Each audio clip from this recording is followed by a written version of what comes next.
Bonjour à tous et à toutes, ici Nicolas de Montréal. On est dimanche après-midi et j'aimerais revenir sur les réflexions que j'ai faites dans les 2 dernières vidéos. J'ai eu une visite très intéressante de ma soeur Julie et sa famille en fin de semaine. Ma soeur elle est médium, je dirais même super médium. Elle demeure une des médiums les plus fortes que je connais. Et il y a des choses qu'elle m'a dit qui m'ont beaucoup aidé à mieux comprendre le dilemme dans lequel je me trouvais. Donc, je sais que ça s'intéresse pas à n'importe qui. Donc, c'est probable que la majorité des gens ne seront pas intéressés par ce sujet, mais pour ceux qui me suivent depuis un certain temps, je pense que ça sera d'un intérêt intéressant.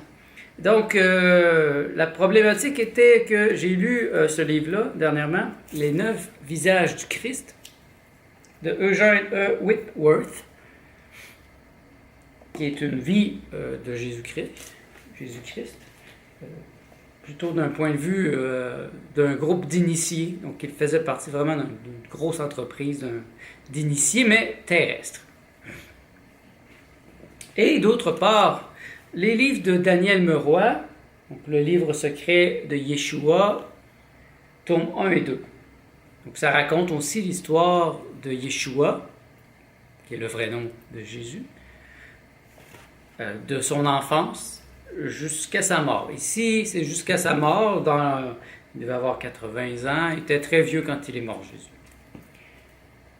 Alors qu'ici, dans celui-ci, ça raconte son histoire jusqu'après, il se fait crucifier, et peut-être juste un petit peu après. On voit que Jésus...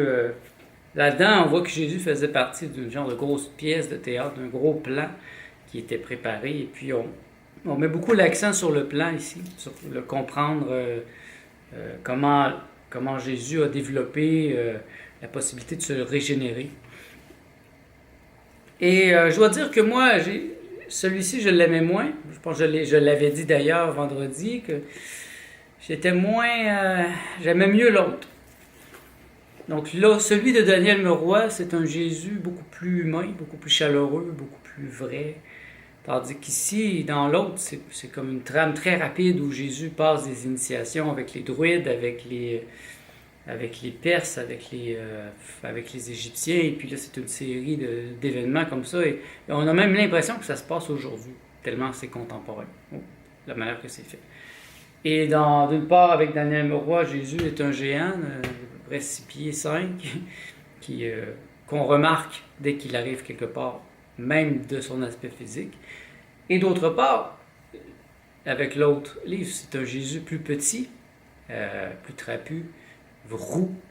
Donc, ça m'avait laissé un peu perplexe, parce que c'est deux histoires presque différentes. Bon, ils se rejoignent sur la crucifixion, sur l'aspect que Jésus n'est pas mort, qui s'est régénéré. Donc ça, c'est un point commun, que Jésus est un initié aussi, donc il y avait des connaissances très, très profondes. C'était un érudit aussi, un grand érudit. Et donc, mon questionnement était sur lequel dit vrai, lequel dit pas vrai. Ce sont des vérités relatives, puisque de toute façon, c'est un travail a posteriori. Mais moi, je pensais plus vers le Jésus de Daniel Meroy. Et avec les pouvoirs de ma sœur, elle peut détecter des choses sans même lire un livre. Donc, j'ai mis les 3 livres sur le sol et je lui ai dit lequel est le bon. Lequel est le plus vrai, en fait. Et tout de suite, elle a tassé lui. Elle l'a tassé, elle a dit non. Elle a même tassé lui, qui est l'enfance de Jésus. Elle a dit non, ça c'est pas important pour toi. Parce que là, c'était précisément pour moi, mais il était beaucoup plus vrai. Celui-là était beaucoup plus vrai. Et finalement, elle m'a pointé ce livre-là. Qui est Jésus, juste au moment où il rencontre Jean le Baptiste, et il va subir son initiation finale où il devient le Christ. Et finalement, même elle a tassé l'autre de l'enfance et elle m'a suggérer de relire et de re-relire le livre secret de Yeshua, tome 2, qui peut devenir ma muse. Donc, ce que moi j'avais pressenti, elle l'a mis en mots là-dessus, et elle a dit c'est un tiers vrai. Un tiers vrai. Et l'image qu'elle a trouvée est très intéressante. C'est un peu, elle dit, c'est comme si tu veux faire manger du brocoli à un enfant, et qu'il ne veut pas le manger, ben, tu y ajoutes du fromage. Ben, il va manger le brocoli avec le fromage. C'est un peu la même chose là-dedans. Pour moi, c'était un peu trop. C'était un peu trop. Il en a mis un peu trop. Donc, dans ce livre, La quête véritable du Christ, je pense qu'il y a un grand enseignement, il y a un tiers d'enseignement. J'ai beaucoup appris sur les sociétés initiées, sur les initiations, etc. Mais puisque j'étais plutôt à la recherche du vrai Christ, avec un grand V, plus vrai dans le sens véritable, cru, je vais revenir vers Daniel Leroy. Parce que franchement, ça me parle. Ça m'a parlé dès le départ. C'est le premier que j'ai lu sur le sujet. Et je dois dire que ça me touche beaucoup. Pour ceux qui me suivent, vous savez, j'en ai déjà parlé. Hein, ce livre-là ici est une source d'inspiration vraiment profonde. Moi, je vous le suggère. Je vous les suggère les trois. Mais celui-ci, pour moi, tout spécialement, c'est vraiment une source d'inspiration et renouvelée sans cesse. Sur la profondeur du Christ, qui est plus simplement un personnage historique, mais qui devient un homme avec des désirs, avec des pensées, des réflexions. Et je dois dire que ça m'a beaucoup aidé. Donc merci Julie de m'avoir permis de voir plus clair. Et je comprends mieux aussi, ça l'a démélangé un paquet de choses dans mes intuitions. Parfois, ça prend une perspective. Et quoi de mieux que médium, mais qui est en plus ma sœur. Donc, Julie, je la trouve très forte, une médium très puissante. Et j'en rencontre des médiums. Et elle me dit des choses qui m'ont ébranlé un peu. Certaines, je ne vous les partagerai pas pour l'instant. D'autres qu'elle me dit que finalement je suis beaucoup plus avancé que le Christ. Je lui ai dit, oh, c'est fort ce que tu es en train de dire là. Pour moi déjà, cet être était déjà extrêmement puissant, mais comme elle dit, c'était il y a 2000 ans et aujourd'hui, il y a plusieurs personnes qui ont cette vibration sur la Terre. Et c'est le temps pour une étape suivante. Et donc, je parlais aussi de mon blocage, du blocage que je constate que je suis bloqué. Elle en a convenu, elle a convenu que c'était probablement dans l'enfance et que c'était pas nécessairement un blocage, que c'était un mur que j'ai construit moi-même pour me protéger. Je sais que beaucoup de médiums se protègent aussi, ils ont des portes invisibles qu'ils peuvent fermer. Et j'imagine que dans mon cas, mes dons étaient tellement forts que j'ai tout simplement créé un mur. Et c'est vrai parce que pendant le temps des fêtes cette année, j'ai pris des résolutions d'être beaucoup plus proche des gens, d'être plus à l'écoute. Parce que ma soeur Julie m'avait suggéré que si je veux commencer à entendre les maîtres ascensionnés, commencer à entendre l'invisible, ben je dois aussi être à l'écoute des êtres humains. Et je dois avouer que ça m'avait provoqué des angoisses. Des peurs aussi, plutôt des angoisses.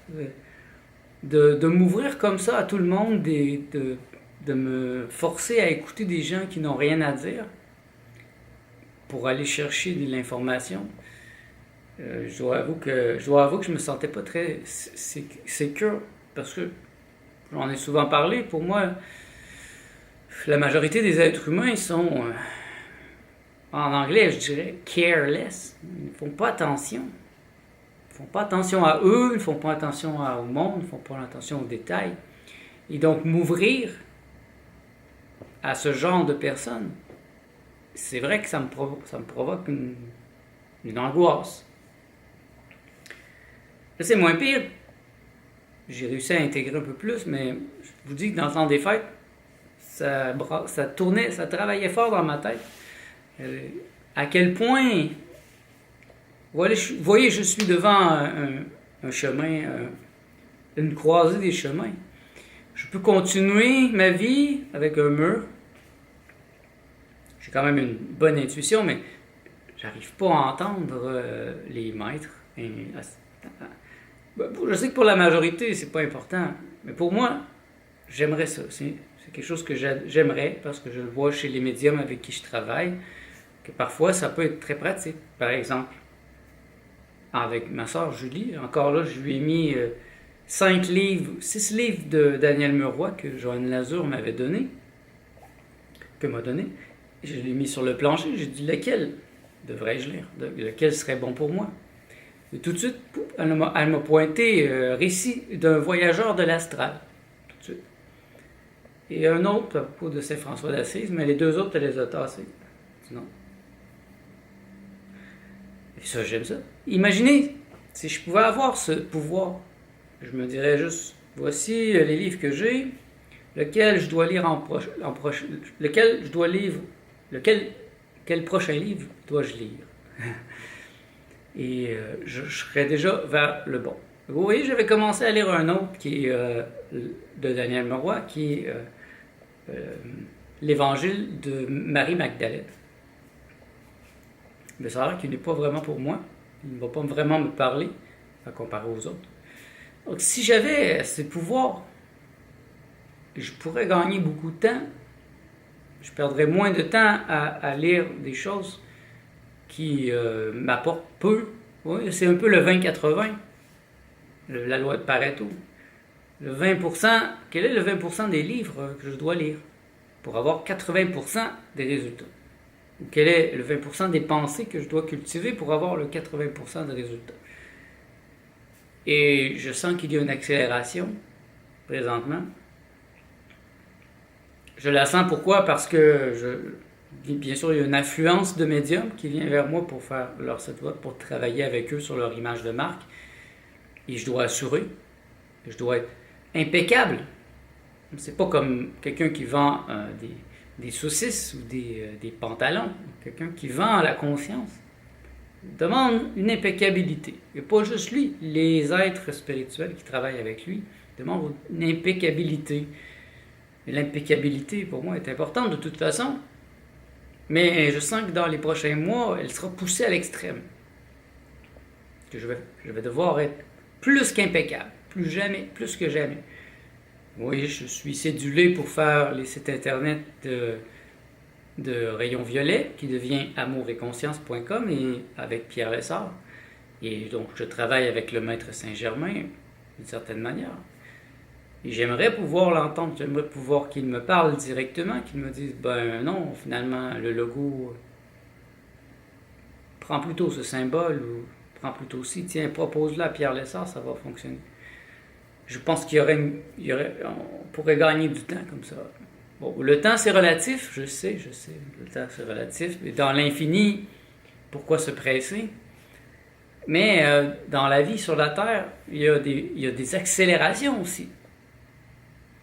Je me rappelle bien des théories de Terence McKenna, et qui parlait beaucoup de l'accélération exponentielle de la nouveauté. Donc, il avait remarqué qu'il y a une accélération exponentielle de la nouveauté. Il y a de plus en plus de nouveautés, et c'est exponentiel. Et ça va de plus en plus rapidement. À ce niveau-là. Donc la nouveauté, toujours de plus en plus de nouvelles choses qui repoussent les limites. Et il me faut assurer. Et je dois m'entraîner plus que jamais. Et apprendre aussi à bien parler, à bien exprimer mes idées pour que vous puissiez comprendre, premièrement, vous qui m'écoutez. Parce que je vois bien que chez la majorité des gens, il n'y a pas de compréhension et j'arrive souvent pas à me faire comprendre. Mais je devrais développer une meilleure habilité à me faire comprendre et à trouver les mots pour toucher même les gens simples. Et Jésus-Christ, Yeshua, est un très bel exemple. Il était avec des gens simples. Et dans ce livre, Les 9 visages du Christ, eh bien, on a un Jésus qui parfois est exaspéré. très exaspéré parce que il trouve que ses disciples sont un peu stupides. Il le dit lui-même. Ses disciples se consacrent sur des choses simples ou sur la guérison. Et il considère que la guérison, qui est déjà quelque chose de très, très important, mais la guérison peut être un obstacle à l'éveil, parce qu'on peut rester pris sur ça. Un peu comme l'amour. Dans le jovialisme, il y a cette phrase: l'amour est le principal obstacle à l'illumination, à l'éveil. Pourquoi? C'est que l'amour, oui, est très important, mais si on reste pris sur l'amour, l'amour est un lien, donc on reste collé. On peut rester collé à ce monde. Alors que si on est dans le bonheur, eh bien le bonheur, ça libère. C'est une libération. Être libre. Donc je suis heureux. Mais je suis en amour avec quelqu'un, avec quelque chose. Donc l'amour est une prison, en bout de ligne. Quand on la pousse à son extrême, elle peut nous empêcher de nous libérer. Et je sais que ça choque beaucoup de gens parce que ça va contre l'idée que Dieu est amour. Non, Dieu n'est pas amour. Dieu est bonheur, car il libère. Dieu est félicité. Donc je suis la félicité, je suis le bonheur. Je ne suis pas l'amour. L'amour, je veux la comprendre présentement, c'était mon objectif. C'est pourquoi que je me suis donné cette année à être plus proche et plus à l'écoute. Mais ça me provoque des angoisses parfois, cet amour, de m'ouvrir aux êtres humains qui sont tellement autodestructeurs, tellement dangereux. Un autre exemple, souvent, quand je suis sur la route avec Martha, moi je me sens pas bien dans une auto, franchement, je me sens pas en sécurité. Et puis Martha, des fois, elle est un peu offusquée, mais je lui rappelle que je lui fais confiance à elle. C'est une très bonne conductrice, mais je ne fais pas confiance aux autres conducteurs.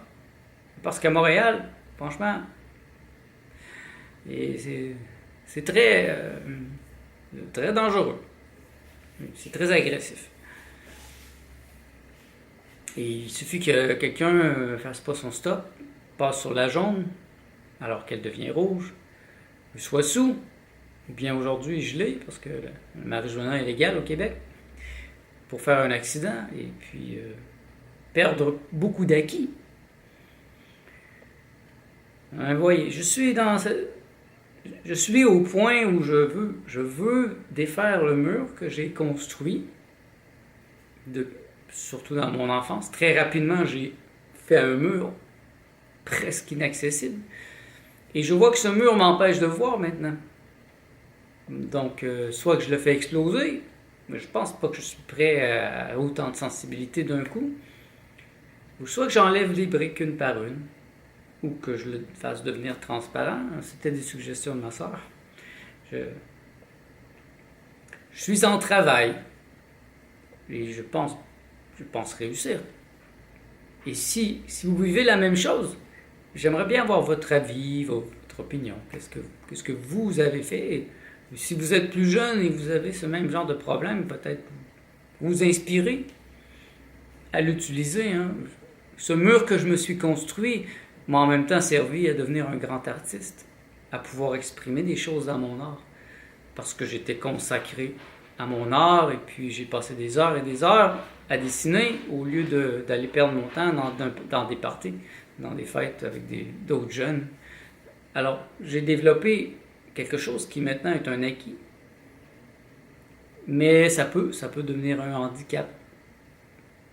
Ce qui est très positif peut devenir très négatif aussi. Donc, ce qui est une spécialité peut devenir un handicap. Et mon désir présentement d'entendre l'invisible est plus important et plus fort que jamais, parce que je vois que ça pourrait me faire gagner du temps dans mes déambulations, mes circambulations. Et c'est peut-être la même chose pour vous. J'ai déjà commencé la lecture hier soir du livre de Daniel Meroy qui s'appelle Récit d'un voyageur de l'astral. Et je trouve ça intéressant. Peut-être que c'est la première porte pour moi, avant d'entendre, de commencer à voyager dans l'astral. Il explique à un certain point, la différence entre les médiums et les gens comme le Christ, par exemple. Les médiums, c'est plus un concept passif. Leur rôle est passif de recevoir, alors que il y a certaines personnes comme Jésus le Christ, et probablement des gens comme moi, qui sont plutôt actifs. Donc, au lieu de recevoir, on nous donne. Moi, je suis... C'est peut-être qu'il faut que j'arrête aussi de trop vouloir entendre. Mais non, je veux le développer. Je pense que c'est une faculté normale chez l'être humain, que si j'ai les bons professeurs ou les bonnes intuitions ou les bonnes indications, je peux le développer. Et devenir normal, devenir balancé, devenir un être complet. Et non, vous voyez, j'ai des lunettes, j'aimerais bien me guérir pour être capable de voir sans mes lunettes. Je suis certain que si dès mon enfance, j'avais eu des éducateurs qui savent comment m'aider, au lieu de me donner des lunettes, dès le moment où ma vue a commencé à flancher, ils m'auraient fait faire des exercices particuliers, ils m'auraient fait un entraînement pour que mes yeux s'habituent et se renforcent. Mais non, tout de suite on est allé chez l'oculiste et on m'a mis des lunettes et voilà, 15 ans, j'avais des lunettes et encore à mon âge, j'ai des lunettes, comme la majorité d'entre vous, probablement. Alors qu'il y a des méthodes pour s'en sortir et revenir normal. J'avoue que j'ai des espoirs pour cette année, pour mon jeûne à l'eau qui s'en vient de 40 jours. Donc, j'aimerais bien pouvoir faire quelque chose à ce sujet, m'en libérer une fois pour toutes. Mais ça sera une réflexion pour peut-être une prochaine vidéo parce que là, ma caméra commence à chauffer. Et puis, il est temps pour moi de passer à autre chose. Et je souhaite que mes réflexions vous inspirent. Et je vous demande de m'inspirer aussi en me racontant votre histoire, en me partageant vos suggestions, vos commentaires. Vous savez, je suis quelqu'un de très curieux. Et puis, peut-être que mon écoute peut commencer par des gens comme vous qui me ressemblent beaucoup, au lieu du commun des mortels qui ne m'écoutent pas vraiment à propos de ces choses. Alors, merci d'être à l'écoute. On se revoit dans le prochain vlog.